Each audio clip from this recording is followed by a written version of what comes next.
Welcome to online study 24/7। Purba Bardhaman army public school Panagarh থেকে teaching এবং non teaching স্টাফের notification publish করা হয়েছে। কোন কোন ডিপার্টমেন্ট রয়েছে, কী কী পোস্ট রয়েছে, স্যালারি কত, কোয়ালিফিকেশন ক্রাইটেরিয়া কী এবং কবের মধ্যে তোমাদের যে অ্যাডমিশন ফর্ম সেটা তোমাদের সাবমিট করতে হবে, সমস্ত বিষয়ে আজকের ভিডিওটি আমি আলোচনা করবো। তাই ভিডিওটি স্কিপ না করে অবশ্যই পুরোটা দেখো। আর্মি পাবলিক স্কুল পানাগড় অর্থাৎ ওয়েস্ট বেঙ্গল পূর্ব বর্ধমানের মধ্যে, এখানে যারা ওয়েস্ট বেঙ্গল যারা এই স্টেটে বিলং করছে তারা তো অবশ্যই অ্যাপ্লাই করা তাদের পক্ষে সম্ভব, এবং যারা অন্য স্টেট থেকে বিলং করছে তাদের পক্ষ অ্যাপ্লাই করা যাবে, কারণ এখানে অল স্টেট এখানে অ্যালাউড রয়েছে। তাহলে তোমরা দেখে নাও, ফার্স্টেই তোমাদের যে অ্যাড্রেসটা রয়েছে অ্যাড্রেসটা একটু ভালো করে দেখে নাও, কারণ এখানে কিন্তু তোমাদের যে অ্যাপ্লিকেশন যেটা হবে সেটা তোমাদের অ্যাড্রেস তোমাদের দেখে নিতে হবে, কারণ সেখানে যেহেতু তোমাদের গিয়ে এক্সাম দেওয়ার ব্যাপার রয়েছে, কারণ রিটেন টেস্ট বা ইন্টারভিউ যাই বলো না কেন এনারা সেটা নেবেন। আর্মি পাবলিক স্কুল পানাগড় যেটা আমাদের পূর্ব বর্ধমান রয়েছে অর্থাৎ ওয়েস্ট বেঙ্গলের মধ্যে, এবার সেখানে তারা কী কী রেখেছে, সেখানে তারা সিলেকশন করছে টিচিং এবং নন টিচিং স্টাফের। টিচিং এবং নন টিচিং যে স্টাফ যারা রয়েছে, প্রথমে আমরা টিচিংটা দেখে নিই, দেন আমরা নন টিচিংটা দেখব। টিচিংয়ের ক্ষেত্রে আমাদের পিজিটির মধ্যে psychology, physical education, political science রয়েছে, এবং টিজিটির মধ্যে আমাদের Sanskrit, Hindi, special educator, computer science রয়েছে। এই সাবজেক্টগুলো আমাদের টিচিংয়ের ক্ষেত্রে রয়েছে।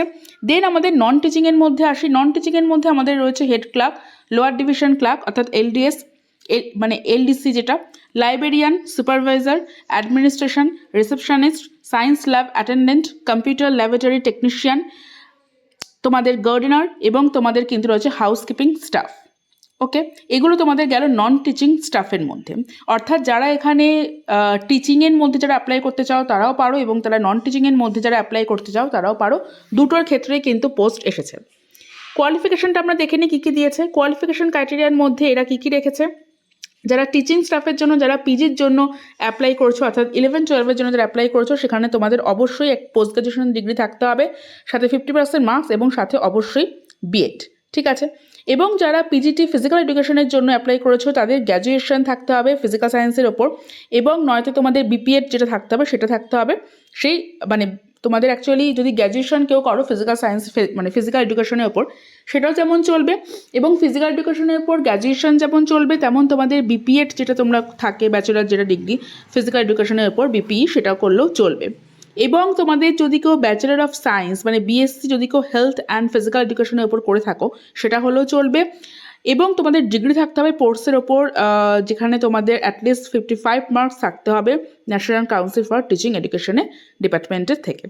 হয়ে গেল এটা তোমাদের। আর এমপিএড যেটা তোমাদের 2 ইয়ার্সের ডিউরেশন থাকতে হবে যারা ফিজিক্যাল এডুকেশনের জন্য চাইছো পিজিটির ক্ষেত্রে। বাকি পলিটিক্যাল সায়েন্স যারা রয়েছে আর কী কী রয়েছে, সাইকোলজি, পলিটিক্যাল সায়েন্স, তাদের জন্য নর্মাল এমএ এবং বিএড আর 50% মার্কস প্রত্যেকের জন্য, ঠিক আছে। জেনারেল হোক, এসসি এসটি হোক, পিডাব্লিউডি হোক, উমেন্স হোক, হোয়াটএভার, প্রত্যেকের জন্যই একই রয়েছে।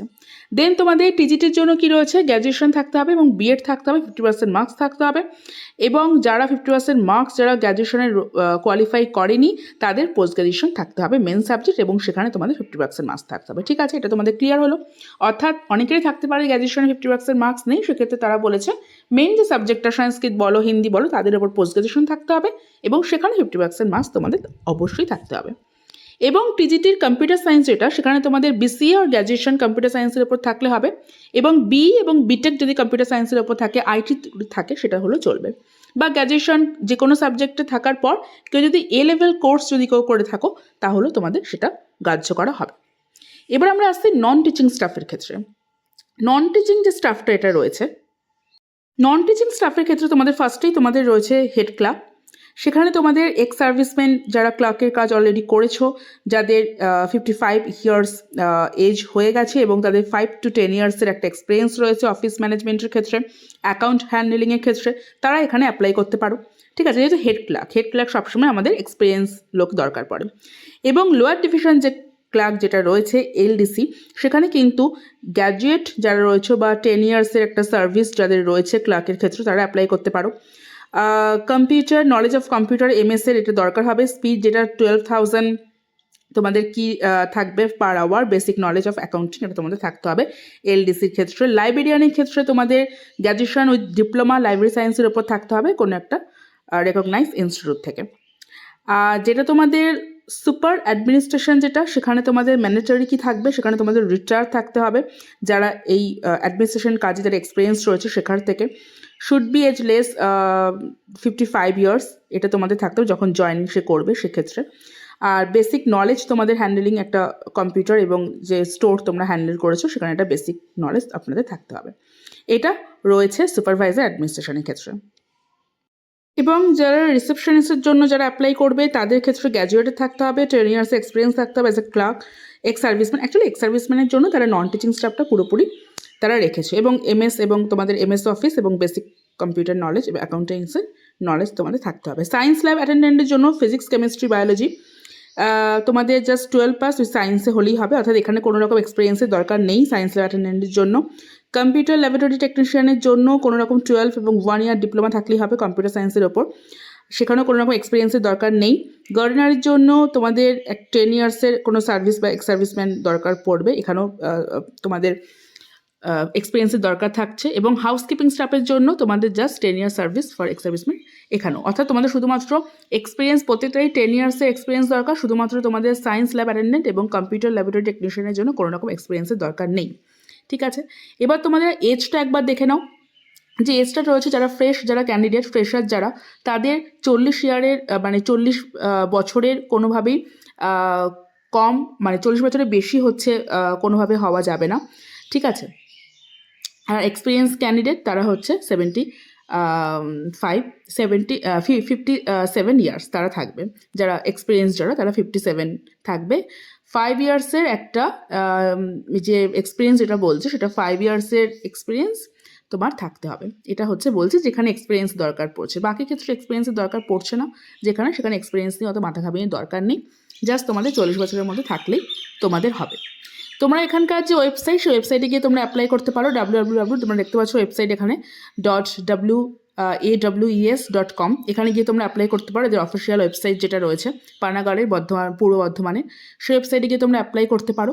সেখানে তোমাদের সমস্ত রকমের যে সাবমিট করতে হবে সেখানে কী কী দিয়েছে, এবার সেখানে তোমাদের দিয়েছে দেখো, এখানে গিয়ে এই যে ওয়েবসাইটটা, সেখানে গিয়ে তোমরা এই পিডিএফটা তোমরা পেয়ে যাবে। তোমরা নিজেরও একবার পিডিএফটা একবার দেখে নিও, যারা যারা অ্যাপ্লাই করবে ভালো করে নিজেদের দেখাটা একবার দরকার যে কী কী চেয়েছে। এবং তোমরা এখানে ক্যান্ডিডেট যেটা তোমাদের যেটা করতে হবে সেটা হচ্ছে সমস্ত রকমের যে দেখো তোমরা এখানে বলেই দিয়েছে, সেই ওয়েবসাইটে গিয়ে তোমাদের প্রত্যেকটা কোয়ালিফিকেশানের যে ফটোকপি যেটা রয়েছে, যা যা তোমাদের রয়েছে এমএ থেকে যারা ধরো পোস্ট গ্র্যাজুয়েশন, সেখানে তোমাদের মাধ্যমিক থেকে শুরু করে পোস্ট গ্র্যাজুয়েশন পর্যন্ত সমস্ত রকম তোমাদের সার্টিফিকেট বলো এবং তোমাদের রেজাল্ট বলো, তার ফটোকপি সেলফ অ্যাটেস্টেড এটা তোমরা দিয়ে দেবে যা যা রয়েছে। এবং তোমাদের কারো যদি কোনো এক্সপিরিয়েন্স থাকে সেটাও তোমরা দেবে। এবং 2 recent colour passport size photograph সেটা তোমাদের দরকার পড়বে। এবং ডিমান্ড ড্রাফট তোমরা ব্যাংক থেকে করে নেবে, সেখানে 100। ঠিক আছে, 100, এটা প্রত্যেকের জন্যই 100 রয়েছে। এখানে কোনো রকম এসসি, ওবিসি, জেনারেল বলে কিছু না, প্রত্যেকের জন্যই 100 তাদের হচ্ছে ডিমান্ড ড্রাফটটা দরকার। এই ডিমান্ড ড্রাফটটা তারা বলছে এটা কেটে নিতে। এটা কিসের রয়েছে, এবার ব্যাংকে গিয়ে তোমরা বলে দেবে কিসের ফেভার, সেটা হচ্ছে army public school Panagarh, payable at Panagarh. এটা বললেই ব্যাংক থেকে তোমাদের ডিমান্ড ড্রাফট করে দেওয়া হবে। এবং ডিমান্ড ড্রাফট করে নিয়ে তোমরা এদের যে অ্যাকচুয়াল যে ঠিকানা তারা দিয়েছে, ঠিকানাটা দেখো আমি ফার্স্টেই তোমাদের সাথে শেয়ার করেছিলাম, সেই ঠিকানাতে তোমরা পাঠিয়ে দেবে। যেখানে ঠিকানাটা দেওয়া হয়েছে army public school Panagarh, district Purba Bardhaman, West Bengal, pin তোমরা দেখতে পাচ্ছ army public school Panagarh, gate number 1, Panagarh military station, post office Panagarh, district Purba Bardhaman, West Bengal, pin 713420। Contact নাম্বারটা দিয়ে দিও, কারণ এই তোমাদের যে অ্যাড্রেস, এই অ্যাড্রেসে কিন্তু তোমাদের ডিমান্ড অফ 100 করে ব্যাংক থেকে 100 কেটে তারপর কিন্তু তোমাদের পাঠাতে হবে। ঠিক আছে, এই হলো তোমাদের অ্যাড্রেস। তোমরা স্ক্রিনশট মেরে নিও অ্যাড্রেসে, যদি তোমাদের পিডিএফ যদি তোমরা ডাউনলোড না করো তো। সাবমিশনে 26 এপ্রিল 2024, বেশি দিন দেরি নেই, আজকে 24, মানে মাঝে তোমাদের 2 দিন সময় আছে। পারলে আজকেই তোমরা স্পিড পোস্ট করে দাও, কারণ যারা ওয়েস্ট বেঙ্গলের মধ্যে রয়েছে আজকে স্পিড পোস্ট করলে তোমাদের 26 এপ্রিলের মধ্যে অনায়াসেই পৌঁছে যাবে। আর যারা খুব কাছাকাছি, কারণ এখানে পূর্ব বর্ধমান বেশি দূর নয়, ওয়েস্ট বেঙ্গলের মধ্যে যারা রয়েছে তারা আজকেই পারলে স্পিড পোস্ট করে দাও, কারণ খুব একটা দেরি নেই। কারণ 26 এপ্রিলের মোটামুটি যেহেতু এটা স্কুল ক্যাম্পাস, তো এখানে মোটামুটি তোমাদের 5টার মধ্যে পৌঁছলেই তোমাদের এটা তারা নিয়ে নেবে 26 এপ্রিলের মধ্যে। এবং তারা বলছে যে সিলেক্টেড যেসব ক্যান্ডিডেট হবে তাদেরকে তারা 2 মেতে ইন্টারভিউয়ের জন্য হচ্ছে, এখানে সিলেক্টেড যে ক্যান্ডিডেট যারা হবে এর মধ্যেই, মানে ধরো 26 এপ্রিলের মধ্যে তো তোমাদের লাস্ট ডেট রয়েছে অ্যাপ্লিকেশনে, তার মধ্যেই তোমরা যারা সিলেক্টেড হবে সেখানে তোমাদের ইন্টারভিউ কিন্তু ইমেল বা ফোনের মাধ্যমে কিন্তু তোমাদের কিন্তু কল কিন্তু তোমাদের কাছে চলে যাবে। এবং স্কুল ম্যানেজমেন্ট কিন্তু এটা করবে যে কে কাকে সিলেক্ট করবে এবং কাকে রিজেক্ট করবে এই বেসিসে, ঠিক আছে, মেরিট বেসিস, এক্সপিরিয়েন্স যাই বলো না কেন তারা সমস্ত করবে। অর্থাৎ ইন্টারভিউ, তোমাদের ইন্টারভিউর জন্য খুব বেশি সময় এরা নেবে না, এখানে রিটার্ন কোনো রকম টেস্ট হবে না, এখানে অনলি টেস্টই এখানে হবে। এবং তোমাদের অনলি ইন্টারভিউ যেটা সেটাই তোমাদের হবে, তোমরা এখানে করে নাও। কারণ ইন্টারভিউটা তোমরা দেখতে পাচ্ছ ওখানে বারবার লিখে দিয়েছে যে information for interview will be email, telephone call মাধ্যমে তোমাদের বলবে। এবং তোমাদের কিন্তু selected candidates need to join the school 2 মে, অর্থাৎ 2 মের মধ্যে যদি তোমাদের জয়েন করতে হয় তাহলে তোমরা বুঝতেই পারছো ইন্টারভিউ জাস্ট একদিনই হবে। তো ইন্টারভিউ তারা কলের মাধ্যমে তারা জানিয়ে দেবে কবে কি নেবে, সেই মতো তোমরা ইন্টারভিউর সময় তোমরা পৌঁছে যেও। অর্থাৎ যারা ওয়েস্ট বেঙ্গলের মধ্যে আছো তারা আজকেই পাঠিয়ে দিও তোমাদের স্পিড পোস্টের মাধ্যমে, স্পিড পোস্টের মাধ্যমেই পাঠিও, তা নাহলে যেতে সময় লাগবে। আর স্পিড পোস্ট ছাড়া কোনো রকম অফিসিয়াল যে অ্যাপ্লিকেশন সেগুলোকেও কনসিডার করা হয় না। তাহলে তোমাদের যদি এই সম্বন্ধে আর কোনো রকম কোনো জিজ্ঞাসা থাকে অবশ্যই আমাকে কমেন্ট বক্সে জানিও। তোমাদের সঙ্গে দেখা হচ্ছে নেক্সট ভিডিওতে। টাটা।